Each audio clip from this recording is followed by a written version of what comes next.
good morning, and great morning, guys. Welcome to another fabulous episode of Exit Strategies Radio Show.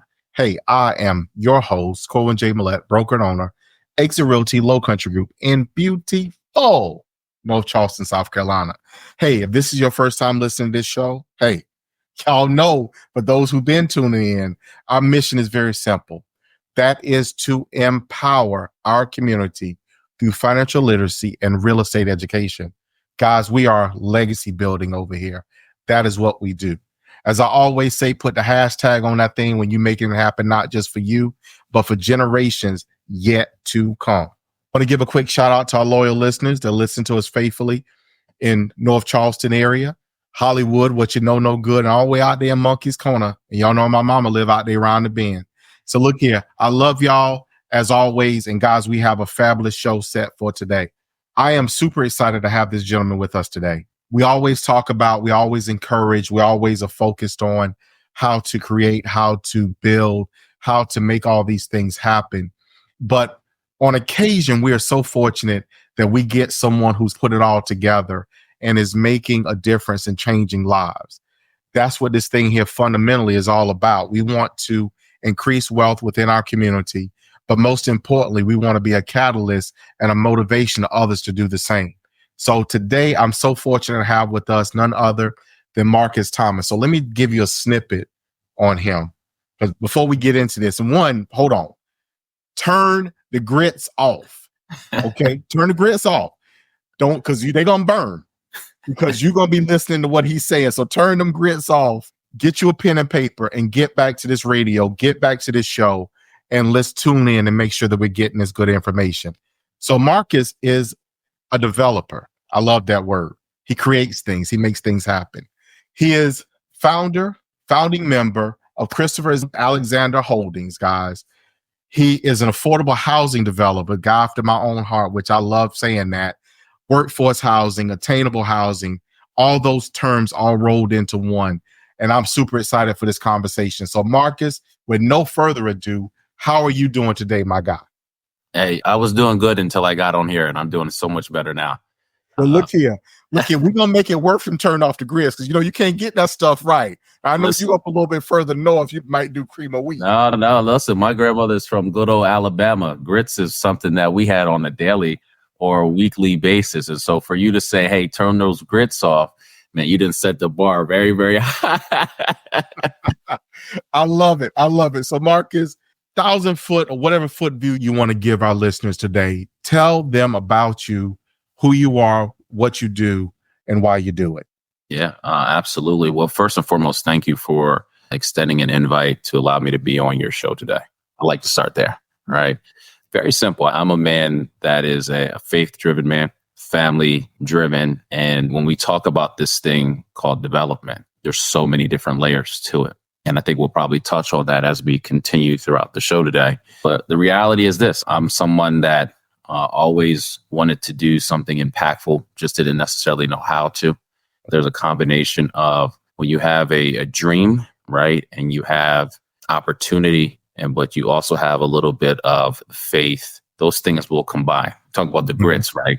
So all these different ingredients really make grandma's grits amazing. And so for me, I always wanted to do something impactful, just didn't necessarily know how to. And throughout my journey, a little bit of some luck came my way. Someone saw something in me that I didn't necessarily see at the time and really set the path for me as it relates to being in development. And so fast forward, as a developer, specifically focusing on workforce housing, our main niche is public-private partnerships. And we'll talk about that a little bit as we go on, what that's all about. Reality is my end goal is to work in transitional neighborhoods, Black and brown, minority-based communities, and really transform them in a way to not only create more economic gain, but also create more meaningful projects, impactful projects for the community.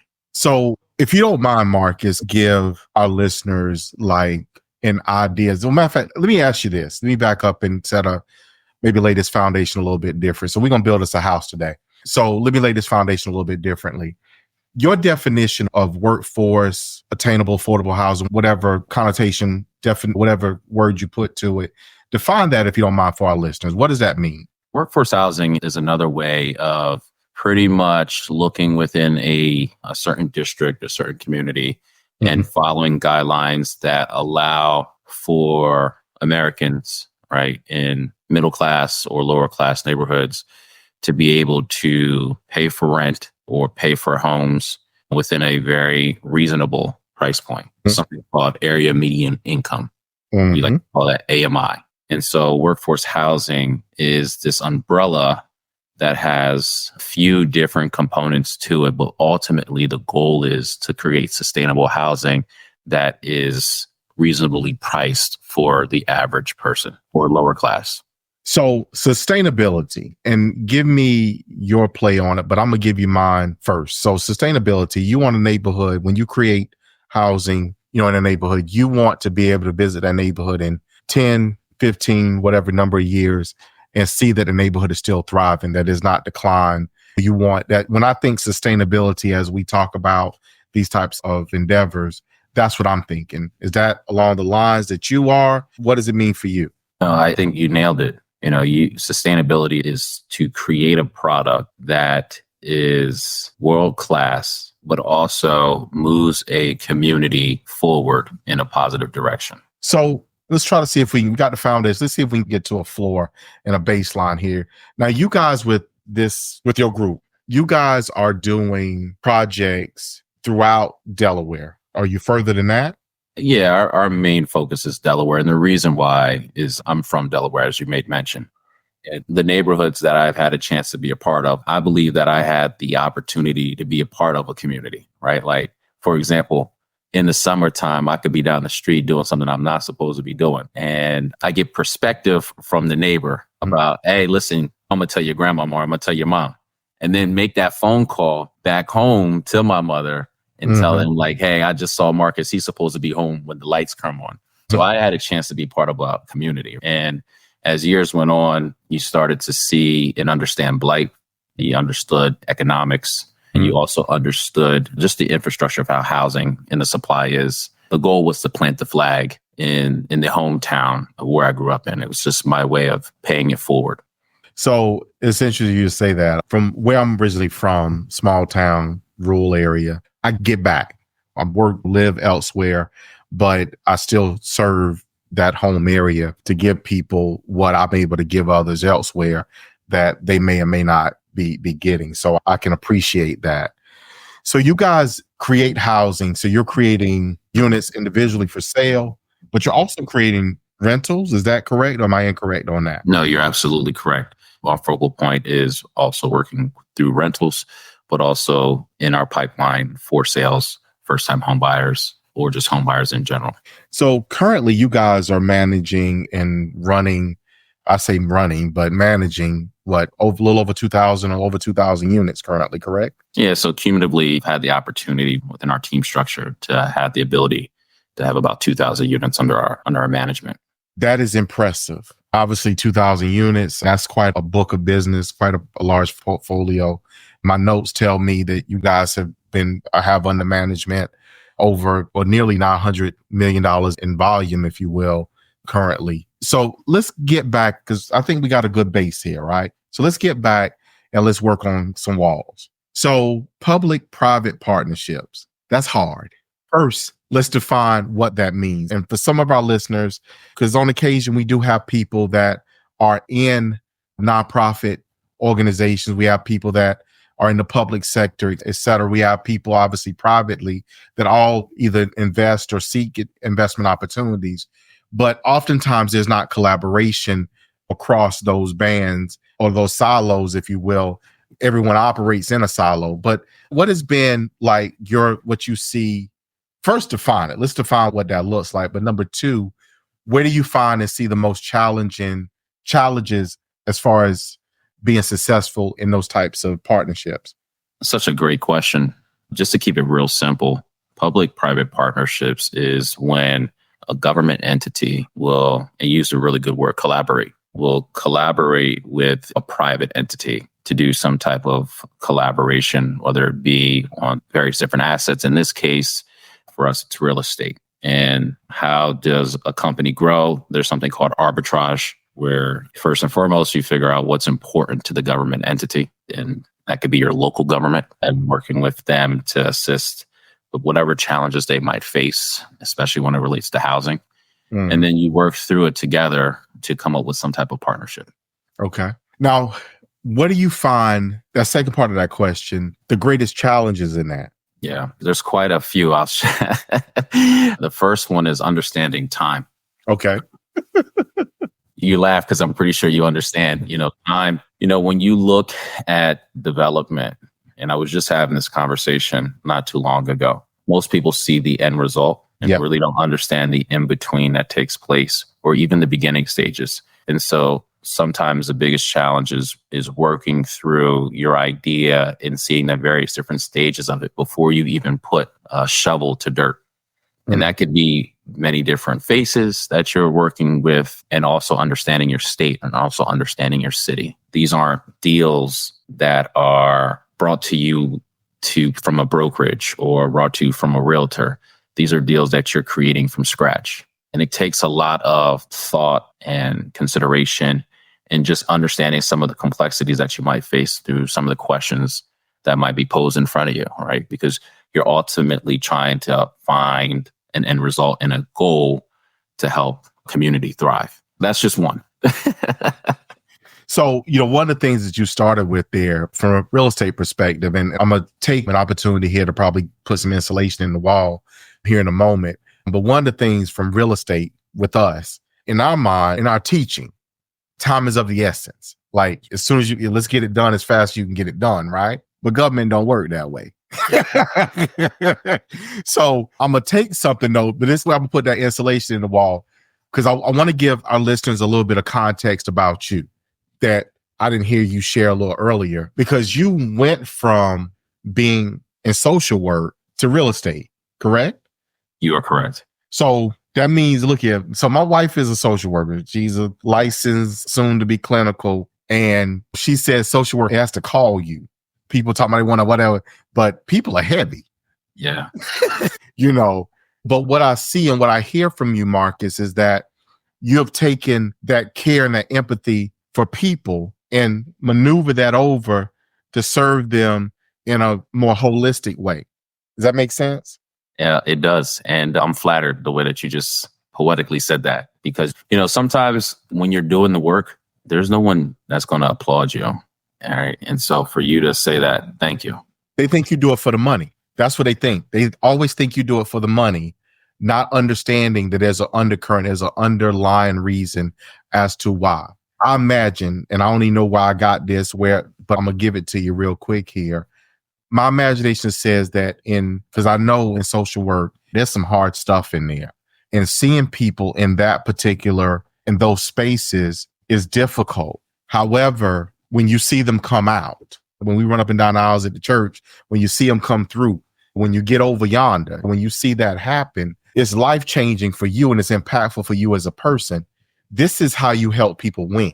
You're creating housing for them and helping them win. So I just stuffed the insulation in the wall. We got the walls up because now we warm now, because we know that this comes from a place of love as why you do this. So kudos to you and thank you for that. And I want to be clear too, we're community first driven. We also believe in economics, right? I'm a big time fan of Dr. Claude Anderson, and he talks about very high level when it relates to the community, Black communities in particular, how to create economic gain and how to do it in a way that gives people a chance. To me, real estate is probably the top layer of the fastest way. And when I say fast, let me quotations, because it's not fast, to build wealth. Everyone deserves a chance to build wealth. For us as a company, yes, we are building wealth, right? We also have operating expenses that folks don't understand that relates to building. Just because you see me and as a developer, you think that, hey, he's a wealthy guy. Listen, I'm wealthy internally, but there are several layers to running a development firm. So you said something early in the show, matter of fact, at the very beginning, about being faith-based. The word scripture tells us to do everything as if we're doing it unto the Lord. You're building houses for his people. That's a ministry. If people miss that, it's a ministry, right?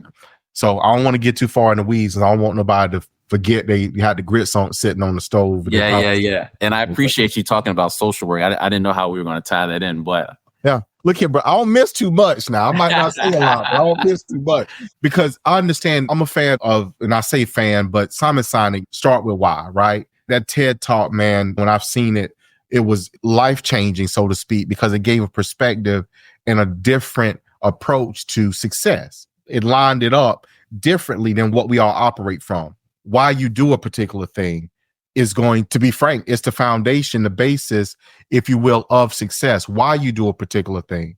And the reason why you do this is why you're successful. It ain't because you want to make money, because it ain't how you do it. It's the why. It's the why. That's what gets you out of bed every day to say, you know what, man, I pass whoever sitting out here on the side of the road, on the street, what have you. Look, I love to create some housing so that I could have an impact on them and their family and give them some encouragement and motivation for generations yet to come. That's what I hear from you. That's what I feel from you. So anyway, not to get too far into the weeds. So Marcus, tell our listeners, this is why I got up today to do it. That story, who was it? What situation that you guys were able to play a role in helping to change someone's life? Give us one of those. I mean, I'll take a step further. There's so many different individual conversations, but I think one of the most profound examples is when you go to civic association meetings. And most times when you go to those meetings, people already have their guards up. Where we are today is in a chair where if I do go into a meeting, most people say thank you. Most people will say to myself, and it's not just a kudos to me, it's really the folks that have locked in with the vision of what we're doing here. When you go down a certain corridor and you see the homeowner across the street who typically wouldn't do anything with their curb appeal is now changing the front facade of their buildings or doing, we like to call them capital expenditures, which are big ticket items, and they're repairing them because they are taking pride in their community. So you've been a catalyst as well in the transformation of community. You have redefined, I imagine, along with that, you've also redefined community for some people. Is that fair? I'm even lost for words because yes, we'll say that's fair. Yeah. Yeah. So I love that because community is different now.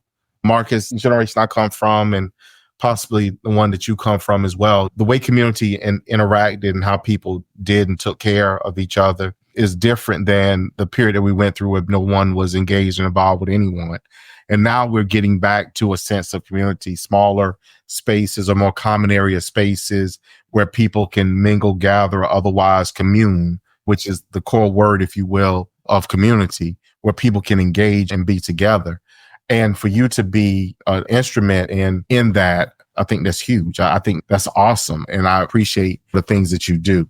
So I'm going to come out. First of all, before I get to this, what I sometimes refer as the mic drop question, I'm going to ask you to share your contact information because we may have someone who wants to know how to or wants to engage with you, wants to follow you guys as you guys continue to transform your area. How can people get in contact with you? Where can they reach you? Well, because it's you, I'm going to give my direct email. I love it. So it's mthomas@cahbm.com. And what I will tell your listeners is this. If you have a question, do not hesitate, right? I will get back to you and I will give you an answer. And even if I don't know the answer, I will find a way to get you an answer. You know why? Because somebody believed in me many years ago. And when I had a question, they answered it. Because they answered it, my trajectory has changed. That's the first thing, right? That's my email. Our website is www.cahbm.com. You can also find me on LinkedIn at Marcus Thomas. And also via Instagram, I am king_10. Aha. I love it. I love it. So I'm on the website. So for our listeners, guys, this portfolio and the opportunities and stuff, y'all doing some stuff, man. And so I tell folks all the time, keep going. Sometimes we get in the muck and the mire. I actually made a post about this recently. You're faith-based, so the stress, the pressure, and how heavy people are. And oftentimes you don't have anyone to talk to, except him, who you always should be talking to, but somebody's got to pour back in. Who gives to the giver?